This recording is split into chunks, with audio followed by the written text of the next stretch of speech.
आज आपण शिकणार आहे युनिफॉर्म मोशन. त्यामध्ये पण एक स्पेसिफिक गोष्ट, कुठल्या टाईपची मोशन असली पाहिजे, हे लिनियर म्हणजे एका लाईनमधली, ठीक आहे, जे एका स्ट्रेट रोडवर जात आहे, स्ट्रेट लाईनमध्ये जात आहे, त्या टाईपची मोशन शिकणार आहे. आता खूप सोपी गोष्ट आहे बघा. युनिफॉर्म म्हणजे काय होते, तुम्ही युनिफॉर्म बघितलं असेल ना, जसं पोलीसचा युनिफॉर्म असते, सगळे कसे खाकी ड्रेसवर राहतात छान. जसं डॉक्टरचा युनिफॉर्म आहे, सगळ्याकडे व्हाईट कोट आहे. तर तुम्ही स्टुडंटचा युनिफॉर्म असते स्कूलचा, ते युनिफॉर्म का बरं म्हणतो आपण, कारण ते सगळं काय दिसते, सारखे दिसतात. युनिफॉर्मचा अर्थ काय होते, सारखा किंवा सारखे. मग आता इथं मोशनची गोष्ट सुरू आहे, तर सारखं काय असायला पाहिजे. मोशन कशाविषयी आहे, स्पीडविषयी नाही आहे. एक जागापासून दुसऱ्या जागेवर जाण्यामध्ये जे डिस्प्लेसमेंट होते किंवा जे डिस्टन्स होते त्याला आपण काय म्हणतो, मोशन. इथे मोशनचा अर्थ काय होते, बेसिकली सारखे अंतर.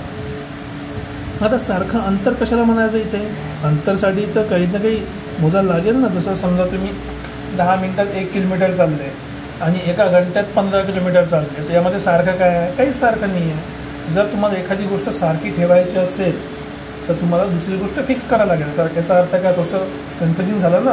असं समजून घ्या की जर 3-4 प्रकारच्या तुमच्या शाळा आहे.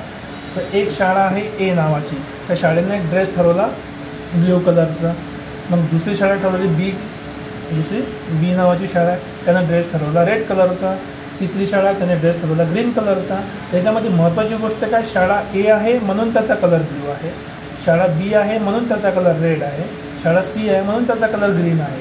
महत्त्वाचं काय की जेव्हा आपण युनिफॉर्म मोशनची गोष्ट करतो तर आपल्याला काहीतरी फिक्स करावं लागतं. इथं आपण काय फिक्स करणार आहे, इथं महत्त्वाची गोष्ट आपण ठेवणार आहे फिक्स्ड टाईम इंटरवल. याचा अर्थ काय की प्रत्येक 10 मिनिटाने 5 मिनिटाने किंवा 1 तासाने आपण काय करणार आहे, अंतर मोजणार आहे.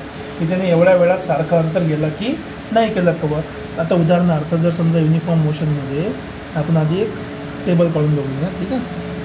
अंतर कसं असलं पाहिजे, सारखं असलं पाहिजे. सारखं अंतर जर आपल्याला काढायचं असेल तर आपण ते पॉईंट लिहून घेऊ, ठीक आहे. सारखं अंतर काढायचं आहे आपल्याला. तर बघा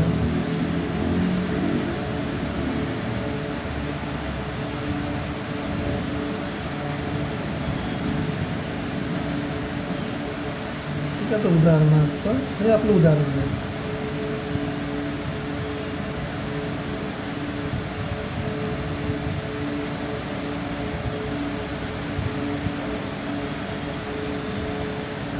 टाईम काय ठेवायचा, आपल्याला टाईम ठेवायचा आहे फिक्स. टाईम सारखा पाहिजे. सारखा म्हणजे इंटरवल, म्हणजे सगळं कसं पिक्चरच्या मला इंटरवल असते की अर्धा पिक्चर आधी अर्धा पिक्चर नंतर. तर इंटरवल काय असलं पाहिजे, सारखा असलं पाहिजे. तर आपण बघू इथे काय ठेवणार आहे आपण, टाईम, किती टाईम लागला आहे प्रत्येक गोष्टीला.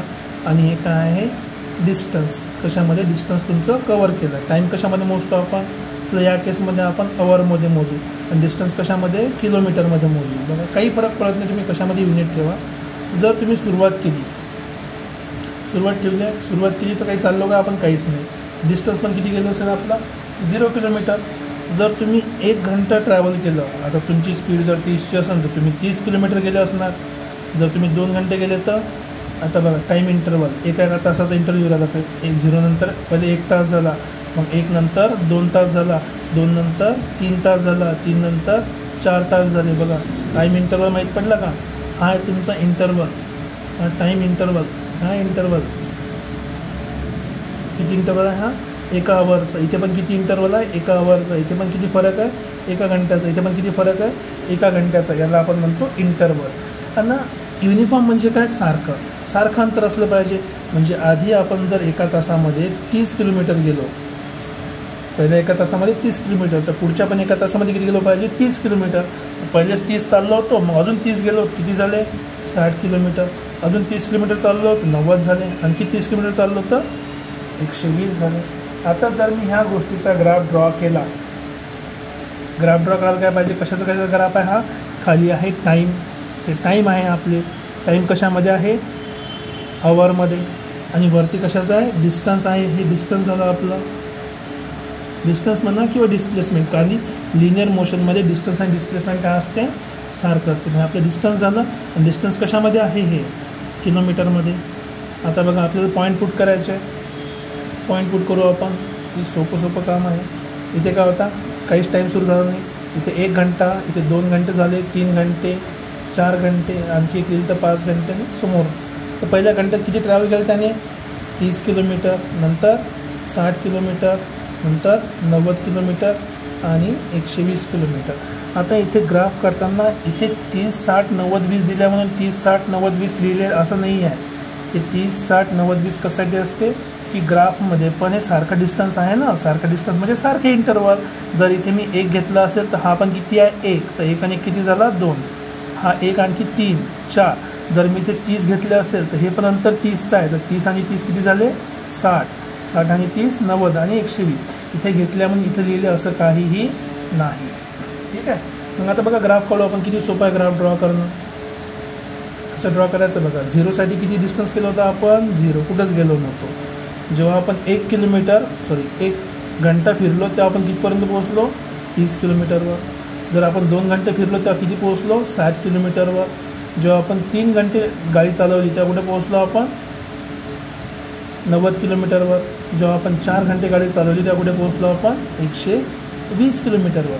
तर बघा हा आपल्याला भेटला अशा प्रकारचा ग्राफ. आता याला जर मी जॉईन केलं तर बघा कशी दिसते. हे एक सरळ लाईन दिसते. काय दिसते? हे एक सरळ लाईन दिसते.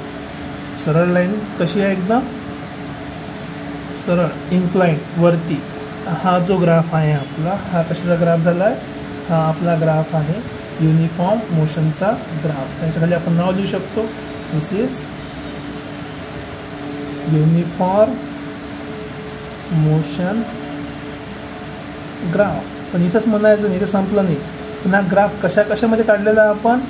डिस्टन्स टाईम ग्राफ किंवा DT ग्राफ. त्याला आपण काय म्हणू शकतो? Distance time graph. कशासाठी? युनिफॉर्म मोशनसाठी. सो जो आपण ग्राफ काढला इथे हा काय? डिस्टन्स टाईम ग्राफ आहे. कशासाठी? युनिफॉर्म मोशनसाठी. आता बघा आपल्याकडे फॉर्म्युला तर ऑलरेडी आहे. फॉर्म्युला काय होता? वेलॉसिटीचा म्हणा, डिस्प्लेसमेंट अपॉन टाईम. आणि लिनियर मोशनसाठी डिस्टन्स आणि डिस्प्लेसमेंट काय असते? सारखं असते.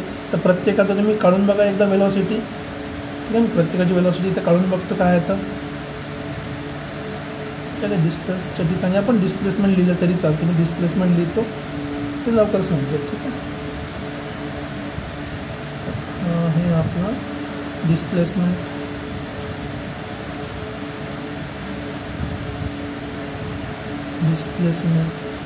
आता यासोबत काय टाकायचं आपल्याला? वेलॉसिटी पण काढायची आहे. वेलॉसिटी पण काढू आपण एकदा. वेलॉसिटी काय भेटणार आहे ते चेक करू.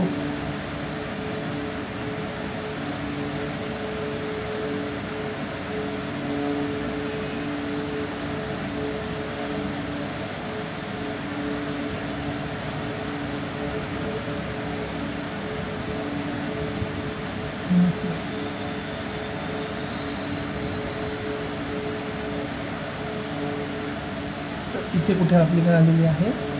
वेलॉसिटी. आता वेलॉसिटी काढण्यासाठी फॉर्म्युला आपल्याकडे ऑलरेडी आहे. काय आहे फॉर्म्युला?